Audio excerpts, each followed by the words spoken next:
S. ಇನ್ನು ಅದೇ ದಾವಣಗೆರೆಯ ಉಪಚುನಾವಣೆಗೆ ಸಂಬಂಧಪಟ್ಟಂತೆ ಅಲ್ಲೂ ಕೂಡ ಬಿಜೆಪಿಯ ಅಭ್ಯರ್ಥಿ ಶ್ರೀನಿವಾಸ ದಾಸಕರಿಯಪ್ಪ ಅವರು ಬಿಫಾರ್ಮ್ ಇಲ್ಲದೆ ಅವರು ಇವತ್ತು ಸಾಂಕೇತಿಕವಾಗಿ ನಾಮಪತ್ರ ಸಲ್ಲಿಸಿದ್ರು. ಈ ವೇಳೆ ಟಿಕೆಟ್ ಆಕಾಂಕ್ಷಿಗಳಾಗಿದ್ದಂಥ ಅಜಯ್ ಕುಮಾರ್, ರಾಜನಹಳ್ಳಿ ಶಿವಕುಮಾರ್, ಇನ್ನು ಯಶವಂತರಾಯ್ ಜಾಧವ್ ಎಲ್ಲರೂ ಕೂಡ ಉಪಸ್ಥಿತರಿದ್ದರು.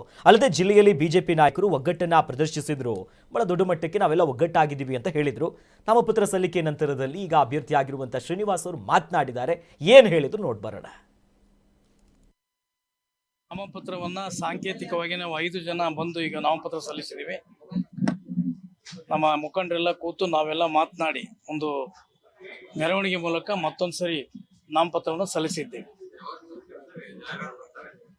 ಎಲ್ಲ ರಾಜ್ಯ ಮುಖಂಡರು ಬರ್ತಾರೆ, ರಾಷ್ಟ್ರೀಯ ಒಬ್ಬರು ಮುಖಂಡರು ಕೂಡ ನಾವು ಆಹ್ವಾನ ಮಾಡಿದೀವಿ, ಬರ್ತೀವಿ ಅಂತ ಹೇಳಿದ್ದಾರೆ. ಅವ್ರನ್ನ ಕರ್ಕೊಂಡು ಜಿಲ್ಲೆಯ ಎಲ್ಲ ಮುಖಂಡರು, ಮಾಜಿ ಸಂಸದರು, ಎಲ್ಲ ಮಾಜಿ ಸಚಿವರು, ಶಾಸಕರು, ನಮ್ಮೆಲ್ಲ ಹಿರಿಯರು, ಪಕ್ಷದ ಕಾರ್ಯಕರ್ತರ ಜೊತೆಗೂಡಿ 25,000 ಜನರೊಂದಿಗೆ ನಾವು ಅವತ್ತು ನಾಮಿನೇಷನ್ ಅನ್ನು ಮಾಡ್ಲಿಕ್ಕೆ ತಯಾರಿ ಮಾಡಿದ್ವಿ. ಅದನ್ನ ಕೂತು ಸಮಾಲೋಚನೆ ಮಾಡ್ತೀವಿ. ನಾವು ಕೂಡ ಭಾನುವಾರ ಮಾಡ್ಬೇಕು ಅಥವಾ ಸೋಮವಾರ ಮಾಡ್ಬೇಕು ಅಂತೇಳಿ ನಮ್ಮ ಹಿರಿಯರೆಲ್ಲರೂ ಕೂತು ಚರ್ಚೆ ಮಾಡ್ತಾರೆ.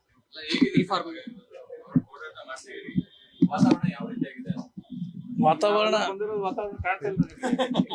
ಈ ನೀವೆಲ್ಲ ಈಗ ಕೇಳಿದ್ರಿ ವಾತಾವರಣ ಹೇಗಿದೆ ಅಂತ. ಇದೇ ವಾತಾವರಣ, ಗೆಲ್ತೀವಿ. ಹಿರಿಯರಾಗಿರ್ತಕ್ಕಂಥ ಮಾಜಿ ಸಂಸದರಾಗಿರುವಂತ ಸಿದ್ದೇಶ್ವರ್ ಅವರು, ರೇಣುಕಾಚಾರ್ಯ ಅವರು ಮತ್ತೆ ನಮ್ಮೆಲ್ಲ ಪಕ್ಷದ ಮುಖಂಡರು, ಸ್ಥಳೀಯ ಮುಖಂಡರ ಜೊತೆ ಚರ್ಚೆ ಮಾಡಿ ಯಾವ ತಂತ್ರನ ರೂಪಿಸ್ಬೇಕು, ಯಾವ ಅಭ್ಯರ್ಥಿಯನ್ನ ನಾವು ಕಣಕ್ಕಿಳಿಸಿದ್ರೆ ಪಕ್ಷಕ್ಕೆ ಅನುಕೂಲ ಆಗ್ತದೆ, ಎಲ್ಲವನ್ನು ಕೂಡ ಚರ್ಚೆ ಮಾಡಿ ಅಭ್ಯರ್ಥಿಯನ್ನ ನಾವು 3 ಜನನ ಶಾರ್ಟ್ ಲಿಸ್ಟ್ ಮಾಡಿ ಕೇಂದ್ರಕ್ಕೆ ಕಳಿಸಿರುವಂತದ್ದು. ಕೇಂದ್ರದ ವರಿಷ್ಠರು ನಮ್ಮ ಆಯ್ಕೆಗೆ ಸಮ್ಮತಿಯನ್ನು ಕೂಡ ಸೂಚಿಸಿದ್ದಾರೆ. ಹಾಗಾಗಿ ಇವರು ಶ್ರೀನಿವಾಸ ದಾಸಕರಿಯಪ್ಪ ವಿಜೇಂದ್ರ ಪರ ಅಥವಾ ವಿಜೇಂದ್ರ ವಿರೋಧ ಮತ್ತೊಂದು ಪ್ರಶ್ನೆ ಅಲ್ಲ, ಭಾರತೀಯ ಜನತಾ ಪಾರ್ಟಿ ಅಭ್ಯರ್ಥಿ. ಇವತ್ತು ನೋಡಿದ್ರೆ ದಾವಣಗೆರೆನಲ್ಲಿ ಯಡಿಯೂರಪ್ಪ ಅಭ್ಯರ್ಥಿಗಿಂತ ಹೆಚ್ಚಾಗಿ ಭಾರತೀಯ ಜನತಾ ಪಾರ್ಟಿ ಅಭ್ಯರ್ಥಿ. ಭಾರತೀಯ ಜನತಾ ಪಾರ್ಟಿ ಅಭ್ಯರ್ಥಿ ಯಡಿಯೂರಪ್ಪನವರ ಅಭ್ಯರ್ಥಿನೂ ಹೌದು, ವಿಜೇಂದ್ರ ಅಭ್ಯರ್ಥಿನೂ ಹೌದು, ಎಲ್ಲರ ಅಭ್ಯರ್ಥಿ ಕೂಡ ಹೌದು.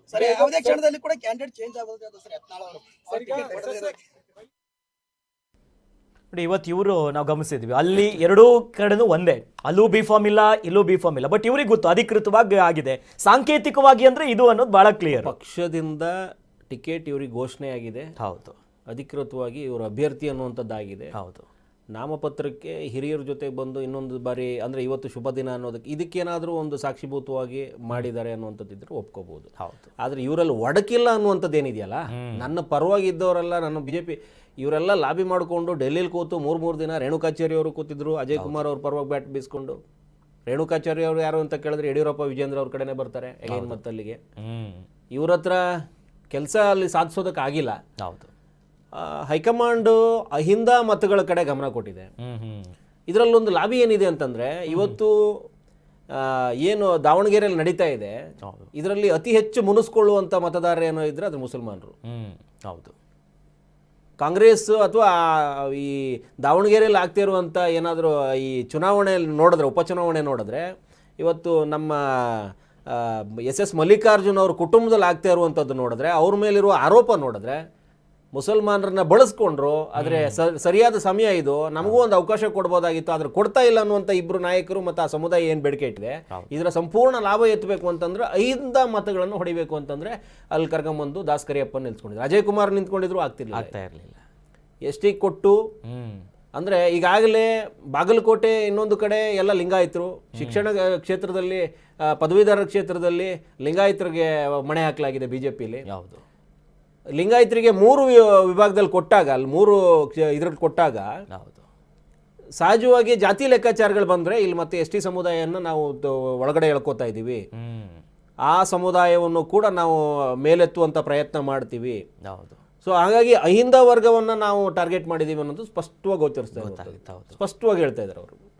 ಇದು ಈ ಲೆಕ್ಕಾಚಾರದಲ್ಲೇ ಹೈಕಮಾಂಡ್ ಗೆಲ್ಲೋದು ಬಿಜೆಪಿಯಲ್ಲಿ. ಬಿಜೆಪಿ ಯಾಕೆ ಸ್ಟ್ರಾಂಗ್ ಇದೆ ಅನ್ನೋದಕ್ಕೆ ಈ ಹೈಕಮಾಂಡ್ ಲೆಕ್ಕಾಚಾರಗಳು ವರ್ಕ್ ಆಗ್ತಾ ಇರೋದು. ಒಂದೊಂದು ಸಾರಿ ಇವೇ ಪ್ಲಸ್ ಆಗ್ತಾ ಹೋಗ್ತವೆ. ಸೊ ಈ ಅಜಯ್ ಕುಮಾರ್ಗೆ ಕೊಡ್ಬೋದಾಗಿತ್ತು. ಹೋದ್ ಸರಿ ಸೋತಿದ್ರು, ಸಿಂಪತಿ ಇದೆ, ಒಂದಷ್ಟು ಖರ್ಚು ಮಾಡ್ಕೊಂಡಿದ್ರು. ನೀವು ಖರ್ಚು ಮಾಡಿರೋದನ್ನ ಈ ಪಕ್ಷದ ಅಭ್ಯರ್ಥಿ ಕೈಯಲ್ಲೇ ಕೊಡಿಸ್ತಾರ ಅವ್ರು. ಬಿಜೆಪಿ ಅಷ್ಟು ಚಾಣಾಕ್ಷರು. ಹೌದು. ನೀವು ಖರ್ಚು ಮಾಡಿದ್ದಕ್ಕೆ ತಾನೇ ಮರ್ಗ್ತಾ ಇದ್ದೀರಿ, ತಗೊಂಡೋಗಿ ಈ ಕಡೆಯಿಂದ ಅಂತ ಬಿಟ್ಟು ಅದನ್ನೇನಾದ್ರು ಮಾಡಿ ಒಟ್ಟಿನಲ್ಲಿ ಗೆಲ್ಲುವ ಅಭ್ಯರ್ಥಿಯನ್ನು ನಿಲ್ಲಿಸ್ತೀವಿ ಅನ್ನೋದು ಸ್ಪಷ್ಟವಾಗಿ ಹೇಳಿದ್ದಾರೆ, ಸ್ಪಷ್ಟವಾಗಿ ತಗೊಂಡು ನಿಲ್ಲಿಸಿದ್ದಾರೆ. ದಾಸಕರಿಯಪ್ಪ ಅವ್ರ ತಂದೆಗೂ ಒಂದು ಹಿನ್ನೆಲೆ ಇದೆ, ಮೂಲ ಅಹಿಂದ ಲೆಕ್ಕಾಚಾರಕ್ಕೆ ಹೋದರೆ ST ಸಮುದಾಯದವರು ಹೌದು. ಅಲ್ಲಿ ತಗೊಂಬಂದು ಒಂದಷ್ಟು ವರ್ಗ ಅಹಿಂದ ಓಟ್ಗಳು 75,000 ಮುಸಲ್ಮಾನರು, 18,000 ST ಓಟ್ಗಳು, ಬೇರೆ ಒಂದು 24,000 SC ಇದೆ, ಹೌದು.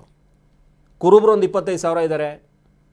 ಇವೆಲ್ಲ ಸೇರಿದ್ರೆ ಇಲ್ಲಿ ಏನಾಗಬಾರ್ದು ಅನ್ನೋದ್ರೆ BJP ಲೆಕ್ಕಾಚಾರದಲ್ಲಿ ಇನ್ನು ಒಂದೇ ಒಂದು ಕ್ಯಾಂಡಿಡೇಟನ್ನು ವಿಶ್ವಾಸಕ್ಕೆ ತಗೊಂಡ್ರೆ, ಹೌದು, ವಿನಯ್ ಕುಮಾರ್ ಅಂತ ಏನು ಪಕ್ಷೇತರವಾಗಿ ಲೋಕಸಭಾ ಎಲೆಕ್ಷನ್ನಲ್ಲಿ ನಿಂತು 42,000 ಚಿಲ್ಲರೆ ಓಟನ್ನ ಏನೋ ತಗೊಂಡಿದ್ರು ಅವರು ಹೌದು. ಲೋಕಸಭೆಯಲ್ಲಿ ಪಕ್ಷೇತರವಾಗಿ ನಿಂತು ಹೌದು. ಕುರುಬು ಸಮುದಾಯದ ವ್ಯಕ್ತಿ, ಅವರನ್ನು ಏನಾದರೂ ವಿಶ್ವಾಸಕ್ಕೆ ತಗೊಂಡು ಮತ್ತೆ ನೀವು ಪಕ್ಷದಲ್ಲಿ ಒಂದು ಗೌರವ ಸ್ಥಾನಮಾನವನ್ನು ಮುಂಬರುವ ದಿನಗಳಲ್ಲಿ ಕೊಡ್ತೀವಿ ಅನ್ನುವಂಥ ವಿಶ್ವಾಸಕ್ಕೆ ಏನಾದ್ರು ಅವ್ರನ್ನ ತಗೊಂಡ್ರಿ ತೆಕ್ಕೆಗೆ, ಹೌದು. ಅದು ನಿಮ್ಮ ಗೆಲುವು ಶತಸಿದ್ಧ ಅನ್ನೋ ಲೆಕ್ಕಕ್ಕೆ ಹೋಗ್ತದೆ. ಯಾಕಂದರೆ ಪೂರ್ತಿ ಆ ಕುಟುಂಬದ ರಾಜಕಾರಣ ಮತ್ತು ಸಮುದಾಯದ ಅಂದರೆ ಮುಸಲ್ಮಾನ್ ಸಮುದಾಯದ ಒಡಕೇನಿದೆ, ಅಲ್ಲಿರುವ ಅಸಮಾಧಾನ ಏನಿದೆ, ಅದರ ಲಾಭ ಎತ್ತಬೇಕು ಅಂತಂದರೆ ನಿಮಗೆ ಇದೊಂದು ಒಳ್ಳೆಯ ಒಂದು ಅವಕಾಶ. ಹೌದು. ಸರಿಯಾದ ಪ್ರಯತ್ನ ಮಾಡಿ ಒಬ್ಬ ST ಸಮುದಾಯದ ಮುಖಂಡನನ್ನು ಮತ್ತು ಸ್ವಲ್ಪ ಮಟ್ಟಿನ ಆರೋಪರಹಿತವಾದಂಥ ವ್ಯಕ್ತಿ ತಗೊಂಬಂದು ನಿಲ್ಲಿಸ್ಕೊಂಡಿರಿ. ಅವರು ತಂದೆ ಕಾಲದಿಂದನೂ ಒಂದು ಒಳ್ಳೆ ಹೆಸರನ್ನು ಉಳಿಸ್ಕೊಂಡು ಬಂದಂಥವ್ರು. ವಿನಯ್ ಕುಮಾರ್ ಅನ್ನುವಂಥ ಪಕ್ಷೇತರ ಅಭ್ಯರ್ಥಿಯನ್ನ ವಿಶ್ವಾಸಕ್ಕೆ ತಗೊಂಡೇನಾದರೂ ಪಕ್ಷೇತರವಾಗಿ ವಿನಯ್ ಕುಮಾರ್ ನಿಂತರೆ ಮತ್ತೆ ಅಲ್ಲಿ ನಿಮ್ಮ ಕುರುಬ ಸಮುದಾಯದ ಅಹಿಂದ ಮತಗಳು ಒಡೆಯುತ್ತೆ, ಪಕ್ಷೇತರವಾಗಿ ಒಂದಷ್ಟು ಬೇರೆ ರೀತಿ ಹೋಗೋ ಸಾಧ್ಯತೆ ಇದೆ. ಹೌದು. ಇದೇನಾದರೂ ಕಾರ್ಯಾಚರಣೆ ಸಫಲ ಆಯಿತು, ನಿಮ್ಮ ಈ ಶಾಮನೂರು ಕುಟುಂಬದ ರಾಜಕಾರಣಕ್ಕೆ ಮತ್ತೊಂದು ಕೊಡ್ಲಿ ಪೆಟ್ಟು ಬೀಳೋದ್ರಲ್ಲಿ ಏನಿದಿಲ್ಲ. ಹೌದು. ಈಗಾಗಲೇ ಇವರು ಪೆಟ್ಟು ಮೇಲೆ ಪೆಟ್ಟು ತಿಂತಾನೇ ಇದ್ದಾರೆ ಚುನಾವಣೆ ಘೋಷಣೆ ಆದಾಗಿಂದನೂ. ಹೌದು. ಸೊ ಬಹುದೊಡ್ಡ ಹೊಡೆತ ಇಲ್ಲಿ ಬೀಳುವಂಥದ್ದು ಚುನಾವಣಾ ಫಲಿತಾಂಶ ಪೂರ್ವ ಇದರಲ್ಲೇ ಹೇಳಬಹುದು. ಆ ಮಟ್ಟದ ಸಕ್ಸಸ್ಸನ್ನು ಒಂದು ಕ್ಯಾಂಡಿಡೇಟ್ನ ಆಯ್ಕೆಯಲ್ಲೇ ಇವರು ತೋರಿಸ್ಕೊಂಡ್ಬಿಟ್ಟಿದ್ದಾರೆ. ಹೌದು. ST ಸಮುದಾಯ ಈ ರೇಣುಕಾಚಾರ್ಯ ಅವರಾಗಲಿ ಏನಾಗಲಿ BJPಯ ಮತಗಳು ಅಲ್ಲಿಗೆ ಬರೋದು ರೇಣುಕಾಚಾರ್ಯ ಅವರಿಂದನೂ ಅಲ್ಲ, ಬೇರೆ ಬಣಗಳಿಂದನೂ ಅಲ್ಲ. ಇವರೆಲ್ಲ ಒಗ್ಗಟ್ಟಾಗಿದ್ದೀನಿ ಅಂತ ಕೈ ಎತ್ತದಾಗಲೇ ಅದು ಒಂದು ಲೆಕ್ಕಕ್ಕೆ ಹೊರಟೋಯ್ತು. BJP ಮತದಾರರು ಸ್ವಲ್ಪ ಮಟ್ಟನ ಸಿದ್ಧಾಂತವನ್ನು ಉಳಿಸ್ಕೊಂಡು ಹೋಗ್ತಾ ಇರ್ತಾರೆ. ಹೌದು. ಮುಸಲ್ಮಾನರು ಬೇಜಾರಾಯಿತು ಅಂತಂದ್ರೆ ಈಗ ಅವ್ರು ಶಾಮನೂರು ಕುಟುಂಬವನ್ನು ಬಿಟ್ಟು ಬಿಡ್ತಾರೆ. ಅವರು ಪಕ್ಷೇತರವಾಗಿ ಸಾದಿಕ್ಕೋ ಜಬ್ಬಾರೋ ನಿಂತು ಬಿಟ್ರೆ ಹೌದು, ಅವರು ಕಾಂಗ್ರೆಸ್ನ ಮರೆತು ಪಕ್ಷೇತರವಾಗಿ ನಿಂತವರಿಗೆ ಹಾಕ್ಬಿಡ್ತಾರೆ. ಹೌದು. ಅಲ್ಲೂ ಕೂಡ ದೊಡ್ಡ ಮಟ್ಟದ ಘರ್ಷಣೆ ಆಗತ್ತಲ್ಲಿ. ಹೌದು. ಈ ಎಲ್ಲ ಬೆಳವಣಿಗೆ ನೋಡ್ತಾ ಇದ್ರೆ BJP ತಗೊಂಡಿರೋ ನಿರ್ಧಾರ ತುಂಬಾ ದೊಡ್ಡದಿದೆ. ಈಗ ವಿಶ್ವಾಸಕ್ಕೆ ತಗೋಬೇಕಾಗಿದ್ದು ವಿನಯ್ ತಗೊಂಡು ಮುಂಬರುವ ದಿನಗಳಲ್ಲಿ ಆತನಿಗೆ ಅವಕಾಶ ಕೊಡ್ತೀವಿ ಅಂತ ಬಿಟ್ಟು ವಿಶ್ವಾಸಕ್ಕೆ ತಗೊಂಡು ಏನೋ ಚುನಾವಣೆ ನಡೆಸಿದ್ದೇ ಆದಲ್ಲಿ BJPಗೆ ಸ್ಪಷ್ಟ ಒಂದು ಬಹುಮತ ಸಿಗುವಂತ ಸಾಧ್ಯತೆಗಳಿದೆ. ಸ್ಪಷ್ಟವಾಗಿ ಸಿಗಬಹುದು. ಎಸ್. ಹಾಗಾಗಿ ತಮ್ಮ ಅಭ್ಯರ್ಥಿಗಳ ಆಯ್ಕೆಯಲ್ಲಂತೂ BJP ಅರ್ಧ ಬಹುಪಾಲು ಗೆದ್ದಿದೆ. BJP ಈಗಾಗಲೇ ಗೆಲುವಿನ ಸ್ಥಿತಿಯಲ್ಲಿದೆ. ಹೌದು. ಈ ಮಟ್ಟದ ನೋಡಿದ್ರೆ ಅದೇ ಮುಂದಿನ ದಿನಗಳಲ್ಲಿ ಅವರು ಈಗ ಯಾರ್ಯಾರನ್ನ ವಿಶ್ವಾಸಕ್ಕೆ, ಈಗ ರೇಣುಕಾಚಾರ್ಯ ಆ್ಯಂಡ್ ಟೀಮು ಟಿಕೆಟ್ ಘೋಷಣೆ ಆದ ದಿನನೇ ಕೈ ಎತ್ತಿ ನಿಂತ್ಕೊಂಡ್ರೆ ನಾವೆಲ್ಲ ಜೊತೆಗೆ ಹೋಗ್ತೀವಿ ಅಂತ. ರೇಣುಕಾಚಾರ್ಯ ಅವರು ಬೈಟ್ ಕೊಡೋ ಮೂಲಕನೂ ನಾವು ಎಲ್ಲ ಜೊತೆಗಿದ್ದೀವಿ, BJP ಪಕ್ಷದ ಕಾರ್ಯಕರ್ತರು, ಅವರು ಪ್ರಯತ್ನ ನಮ್ದು ಇದ್ದೇ ಇರುತ್ತೆ.